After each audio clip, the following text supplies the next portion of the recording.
राहुल गांधी का एक ही मकसद है, एक ही एजेंडा है, दूसरा कोई एजेंडा नहीं।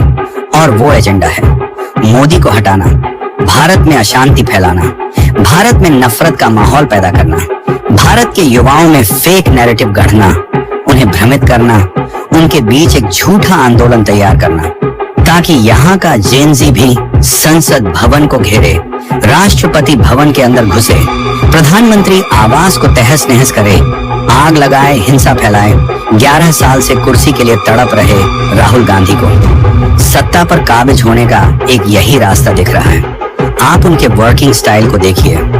कभी वो चौकीदार चोर है का झूठ फैलाते हैं, कभी राफेल में घोटाले का फेक माहौल बनाते हैं, कभी सीएए को गलत तरह से पेश करते हैं, कभी झूठा किसान आंदोलन ही तैयार कर देते हैं, कभी एचएएल और एलआईसी पर निशाना साधते हैं, कभी ऐसा नैरेटिव तैयार करते हैं कि मोदी तो बस उद्योगपतियों के लिए काम कर रहे हैं, कभी सीबीआई और ईडी उनके निशाने पर होती है, कभी सुप्रीम कोर्ट को घसीटते हैं, कभी लोकतंत्र पर खतरा बताते हैं, कभी कहते हैं कि संविधान बदल दिया जाएगा।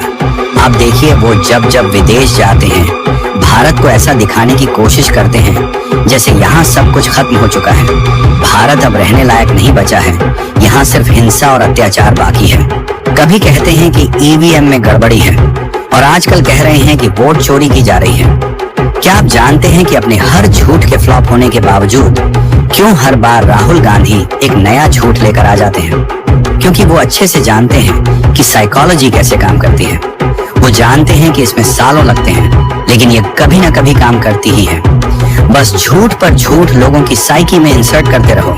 भले ही भारत दुनिया की तीसरी सबसे बड़ी इकोनॉमी बन जाए, भले ही साइंस और टेक्नोलॉजी में भारत लीड करने लगे, भले ही देश में एक्सप्रेसवेज का जाल बिछ जाए, लेकिन एक दिन आएगा जब लोगों को झूठ सुन सुनकर झूठ ही सच लगने लगेगा और यकीन हो जाएगा कि देश में तो सब कुछ गड़बड़ है। बस पूरे कॉन्फिडेंस से उसी दिन का इंतजार राहुल गांधी कर रहे हैं।